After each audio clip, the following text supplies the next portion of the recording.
فروا اذا كنا ترابا وآباؤنا أئنا لمخرجون لقد وعدنا هذا نحن وآباؤنا من قبل إن هذا إلا أساطير الأولين قل سيروا في الأرض فانظروا كيف كان عاقبة المجرمين ولا تحزن عليهم ولا تكن في ضيق مما يمكرون صدق اللہ مولانا العظیم۔ اور کہتے ہیں وہ لوگ جنہوں نے کفر کیا،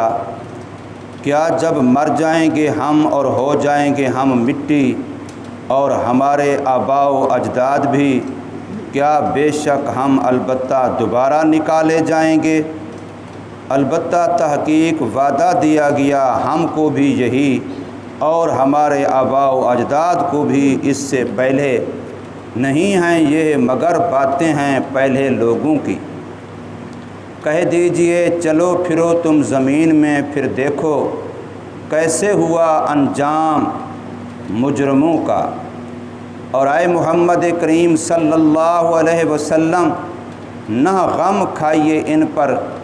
اور نہ ہوئیے کسی تنگ دلی میں ان چیزوں سے جو وہ تدبیریں کرتے ہیں۔ سورہ نمل کی 4 آیتیں آپ حضرات کے سامنے پڑھی ہیں، آیت نمبر 67، 68 اور 69 و 70۔ ان میں بھی اللہ تبارک و تعالی نے آخرت کے مسئلے کو بیان فرمایا ہے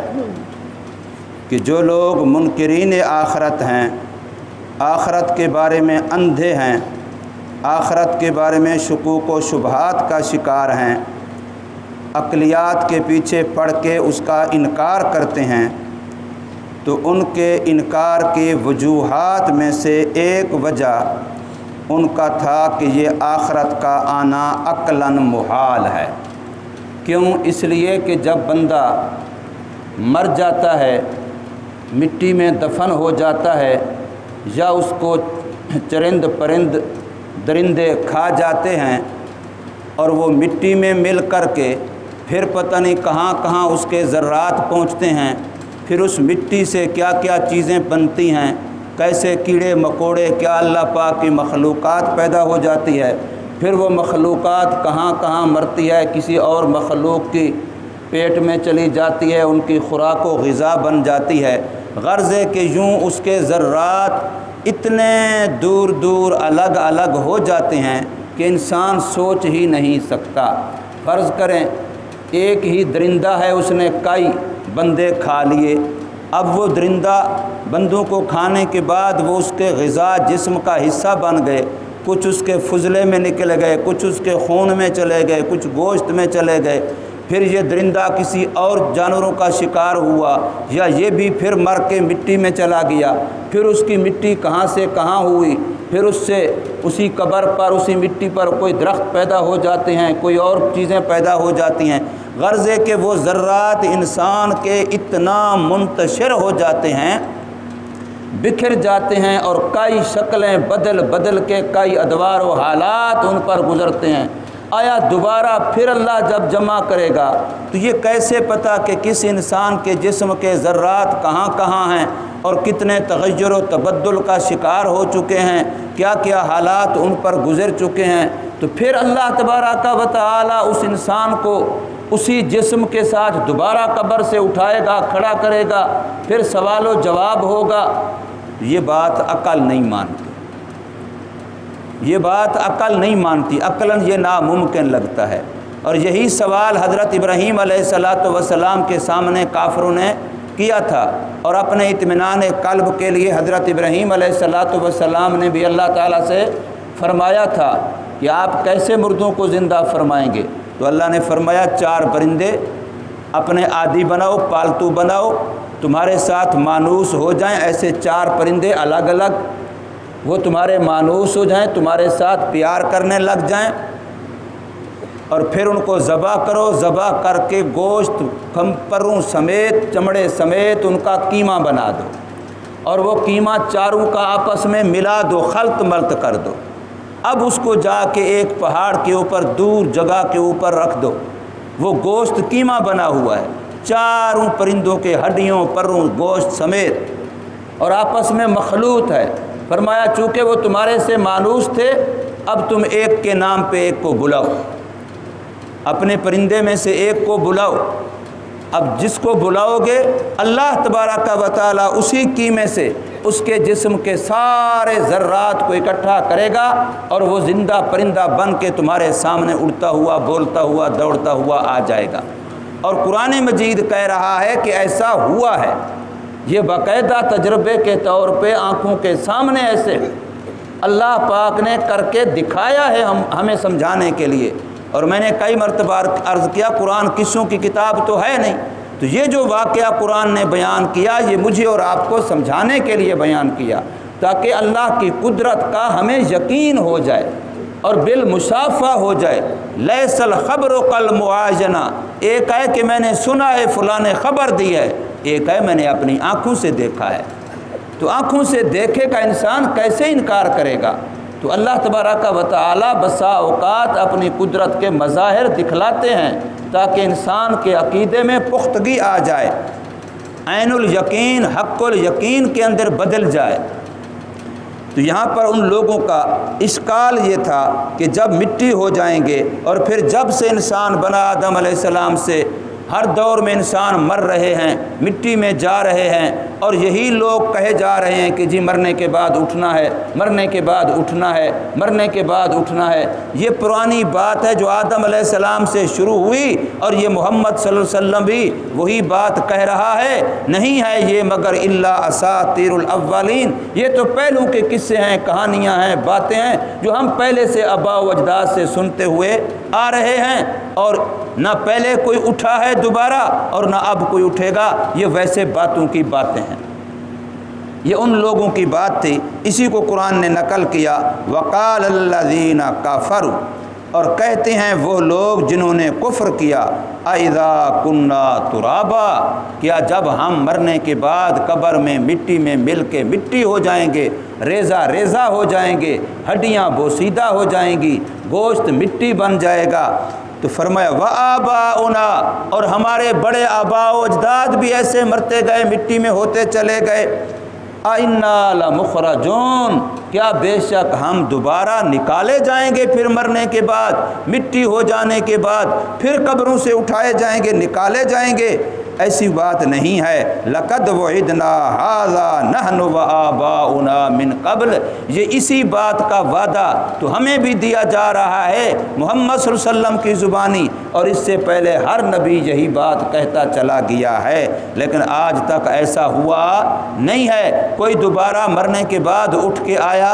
نہیں۔ تو یہ کہتے ہی ہیں قیامت قریب ہے، قیامت قریب ہے، قیامت قریب ہے، آج تک آئی تو نہیں ہے۔ تو یہ ان کا عقلی اشکال تھا، اور وہ کہنے لگے ان ھذا الا اساطیر الاولین، نہیں ہے یہ قیامت والی بات مگر یہ بس کہی ہوئی ہے، پرانی پہلے لوگوں کے باتیں ہیں جو نقل ہوتی ہوئی آ رہی ہیں۔ تو اللہ تبارک و تعالی نے اب اس کا جواب یہ نہیں دیا کہ فلاں سال کو، فلاں سن کو،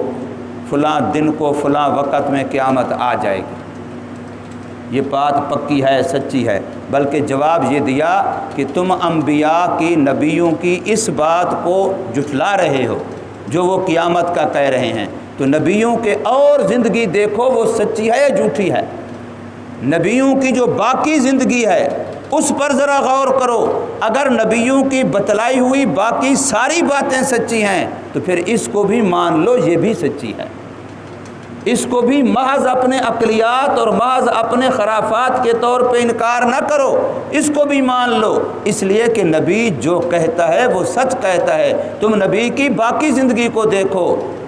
نبی کے باقی حالات کو دیکھو، تو جب نبی کی بتلائی ہوئی باقی ساری باتیں سچی ہیں تو پھر یہ بات بھی یقیناً سچی ہے۔ باقی اس کے مخفی رکھنے میں، پوشیدہ رکھنے میں، اللہ کے علاوہ کسی کے نہ جاننے میں کیا حکمتیں ہیں یہ میرا رب جانتا ہے۔ اس لیے فرمایا قل سیروا فی الارض، جواب میں یہ فرمایا کہ ان کو کہو جو منکرین قیامت ہیں ذرا زمین میں چل پھر کے دیکھو۔ قل سیروا فی الارض، زمین میں نگاہ عبرت لے کر کے چلنا، سیر و سیاحت کرنا، یہ حکمت کا تقاضا ہے، اللہ کی قدرت کا مظاہر کا نظارہ ہوتا ہے، یہ مطلوب ہے، لیکن محض تفریح کے طور پہ، سیر کے طور پہ، عیاشی کے طور پہ، اور الٹا بلکہ خدا کی نافرمانیوں کے انداز میں، یہ جو آج کل ہم نے جس کو سیر و تفریح بنایا ہے، اس انداز سے سیر و تفریح یہ شریعت کا حکم نہیں ہے۔ ہاں عبرت کی نگاہ لے کے آپ جائیں، دیکھیں دنیا میں کہ یہاں بھی کوئی بسا کرتا تھا، یہاں بھی بڑی طاقتوں والے ہوا کرتے تھے، یہاں بھی بڑے بڑے نامور ہوا کرتے تھے، لیکن آج ان کا نام و نشان نہیں ہے۔ پھر مختلف علاقوں کی آب و ہوا، مختلف لوگوں کے مختلف مزاج، یہ ساری چیزیں آپ کے لیے اللہ کی قدرت، اللہ کی خالقیت و مالکیت، رضاکیت، اس کو سمجھنے کا اور اللہ تبارک و تعالیٰ کی یاد کا ذریعہ بنے گا کہ میرے رب نے کیسے کیسے پہاڑ بنائے، کیسی کیسی آبشاریں بنائیں، کیسے کیسے چشمے بنائے، کیسے کیسے درخت بنائے۔ آپ کسی بھی علاقے میں جاتے ہیں، اس علاقے کی چیزوں کو دیکھ کے رب کی قدرت اور اللہ تبارک و تعالیٰ کے خالقیت کو سوچیں تو فرمایا اس لحاظ سے کل سیرو فی الارض، کہیے ان سے کہ چلو زمین میں، سیر کرو زمین میں، ذرا چل پھر کے دیکھو، فانظروا، پھر دیکھو کیف کان عاقبۃ المجرمین، اللہ کے نافرمانوں کا انجام کیا ہوا۔ ہر نبی نے یہ بات کہی تھی کہ وقت کے نبی کی بات ماننا لازمی ہے، وقت کے نبی کی اطاعت و اتباع لازمی ہے، اور اس کی فرما برداری لازمی ہے، اس کی غلامی لازمی ہے، ورنہ انجام اچھا نہیں ہوگا۔ اب ہمارا کام، ہم نبی کو بھی مانتے ہیں، نبوت کو بھی مانتے ہیں، ہم نبی کو بھی مانتے ہیں، نبوت کو بھی مانتے ہیں، ختم نبوت کو بھی مانتے ہیں۔ کل ہم پرسوں ہم ایک جنازے پر گئے، ہمارے پیر بھائی تھے، یہاں چنوٹ کے قریب ہم بوانا ایک جگہ ہے، علاقہ ہے نیکوکارا، تو وہاں وہ رہتے تھے، حضرت کے خلیفہ تھے۔ تو جنازہ پڑھنے کے بعد ایک بندہ آیا، کوئی نوجوان تھا، اس نے مختلف قسم کی باتیں حضرت سے پوچھی، تو پھر حضرت نے اس کی داڑھی پہ یوں ہاتھ رکھا، چھوٹی چھوٹی داڑھی تھی اس کی، فرمایا تو نبی کو مانتا ہے؟ اس نے کہا ہاں مانتا ہوں۔ تو فرمایا پھر نبی کی شکل ایسی تھی؟ تو پھر بیچارہ لاجواب ہو گیا۔ تو نبوت کو ماننا یہ تو عقیدہ ہے، لیکن نبی کو ماننا یہ عمل ہے۔ نبوت یہ عقیدے کا حصہ ہے، لیکن نبی یہ ہمارے عمل کا حصہ ہے۔ ہم نے ہر وقت سنت پہ عمل کر کے یہ ہے نبی کو ہم مانتے ہیں، کھانے میں بھی، پینے میں بھی، سونے میں بھی، پہننے میں بھی، شکل و شبات میں بھی۔ وقت کے نبی کا ماننا یہ ہے کہ جو وہ کہتا ہے، جو وہ کرتا ہے، ہم نے اس کی اقتداء کرنی ہے، ہم نے اس کی غلامی کرنی ہے، یہ ہے نبی کو ماننا۔ اور نبوت کو ماننا یہ ہمارا عقیدہ ہے۔ تو اس لیے ہم لوگ ہر چیز میں صرف زبان کی حد تک ہیں، حلقوم سے اوپر ہمارا مسئلہ ہے۔ اس لیے ہم کہتے ہیں قرآن کو مانتے ہیں، لیکن قرآن کی کتنی آیتوں پر زندگی بھر ہم نے عمل نہیں کیا۔ ہم کہتے ہیں کہ ہم نبی کو مانتے ہیں، نبی کی کتنی سنتیں ہوں گی جن پر زندگی بھر ہمیں عمل نہیں کیا، اور کہتے ہیں کہ ہم نبی کو مانتے ہیں۔ تو اس لیے اللہ تبارک و تعالیٰ فرما رہے ہیں کہ ہر نبی نے یہ خبر دی ہے کہ وقت کے نبی کو ماننا یہ نجات ہے، اور وقت کے نبی کی نافرمانی کرنا یہ جرم ہے، اور مجرمین کا انجام اچھا نہیں ہے۔ تو پھر آدم علیہ السلام سے لے کے، نوح علیہ السلام سے لے کے، ابراہیم علیہ السلام سے لے کے، جس نبی کی زندگی کو دیکھو، موسیٰ علیہ السلام، عیسیٰ علیہ السلام، جو بھی ان کے منکر تھے، جو بھی ان کے مخالفت کرنے والے تھے، جو بھی ان کی باتوں کو نہ ماننے والے، اطاعت نہ کرنے والے تھے، ان کا انجام کیا ہوا ہے؟ بادشاہ تھے تب، امیر تھے تب، سردار تھے تب، سارے کے ساروں کا انجام دنیا میں عبرتناک ہوا ہے۔ ہم مسلمانوں کا ایمان و عقیدہ ہے کہ فرعون کے ساتھ کیا ہوئی، نمرود کے ساتھ کیا ہوئی، حمان اور شداد کا کیا ہوا، اور مشرکین مکہ، ابو جہل اور اس کی ساری وہ لوگ جو نہ ماننے والے تھے، ان کا کیا انجام ہوا ہے۔ تو اس لیے فرمایا فانظروا، پھر دیکھو کیف کان عاقبۃ المجرمین، کہ ان مجرمین کا انجام کیسے ہوا۔ اچھا، نبی چونکہ ہمدرد ہوتا ہے، تو جس وقت اللہ نے یہ فرمایا کہ مجرموں کو تو سزا ہوگی، مجرم تو مارے جائیں گے، تو اللہ کے نبی پریشان ہو گئے۔ ان کے دل میں جو رحمت للعالمینی ہوتی ہے یہ لوگ کفر پہ مر گئے، میری نافرمانی پہ مر کے یہ بیچارے جہنم کا شکار ہو جائیں گے۔ حضور اتنا پریشان ہوئے کہ اللہ نے تسلی دی، وَلَا تَحْزَنْ عَلَيْهِمْ، اے محمد کریم صلی اللہ علیہ وسلم آپ ان کا حزن اور غم نہ کھائیے۔ آپ ذرا اندازہ لگائیں، ہمیں تو اپنی اولاد کی فکر بھی نہیں ہے، آخرت کے لحاظ سے اپنی اولاد کی فکر بھی نہیں ہے، محلے والوں کی فکر بھی نہیں ہے، ہم تو آرام کی نیند سوتے ہیں کہ ہم نے کہہ دیا ہے، کوئی مانے نہ مانے ہمارا کیا ہے۔ لیکن حضور صلی اللہ علیہ وسلم تو اتنا غم کر رہے ہیں کہ مجرمین بھی اگر ان کا انجام خراب ہوتا ہے تو حضور کو اس پر بھی تکلیف ہو رہی ہے، اس پر بھی حزن ہو رہا ہے، غم ہو رہا ہے، اور اللہ پاک تسلیاں دے رہے ہیں، ولا تحزن علیہم، اے محمد کریم صلی اللہ علیہ وسلم آپ ان پر غم نہ کھائیے، ولا تکن فی ضیق مما یمکرون، اور نہ ہوئیے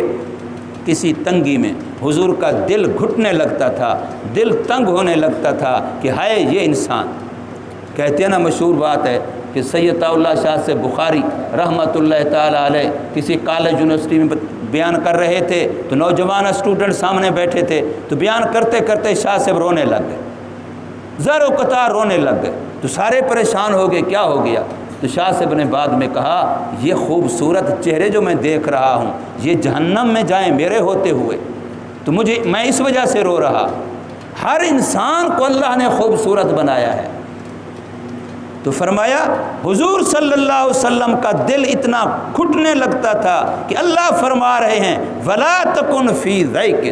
آپ دلی طور پر گھٹنے میں تنگی میں نہ مبتلا ہوئیے ان چیزوں سے جو یہ مکر و فریب کرتے ہیں، یہ جو اسلام کے خلاف آپ کے خلاف آئے دن تدبیریں، آئے دن سازشیں، آئے دن پروگرام، آئے دن کوئی نہ کوئی مکر، حتیٰ کہ حضور صلی اللہ علیہ وسلم نے جس وقت مکہ مکرمہ سے ہجرت کی اس وقت بھی ان لوگوں نے کیسی تدبیریں کی ہوئی تھیں۔ الیاذ باللہ حضور صلی اللہ علیہ وسلم کو اس رات کو بھی ان کے قتل کرنے کا پروگرام تھا کہ حضور صلی اللہ علیہ وسلم کو سارے قبیلے والے اکٹھے اور سب کے پاس ہتھیار اس وقت کا، چاروں طرف حضور کے گھر کا گھراؤ کیا ہوا کہ جس طرف بھی صبح کے وقت اٹھے رات کے اندھیرے میں نکلیں ادھر سے سارے حملہ کر کے مار دیں۔ تو اس طرح کی تدبیریں کرنے سے بھی اللہ فرماتے ہیں آپ اپنے دل کے اندر تنگی اور گھٹن محسوس نہ کیجئے، ان کے غم میں آپ نہ پگھلیے۔ یہ لوگ ان کو بتا دیا گیا، سمجھا دیا گیا، تو فرمایا کہ یہ نبی پاک صلی اللہ علیہ وسلم کی اب گویا سنتوں میں سے ایک سنت یہ ہو گئی کہ ہمیں دوسرے پر تان کے بجائے، دوسرے پر اعتراض کے بجائے، صرف باتیں کسنے کے بجائے، صرف کسی کو بے نمازی، بے ایمان، ایسا ویسا کہنے کے بجائے ہمیں اس کی آخرت کی فکر کرنی چاہیے۔ اس کے لیے ہمارے دل میں ہم دردانہ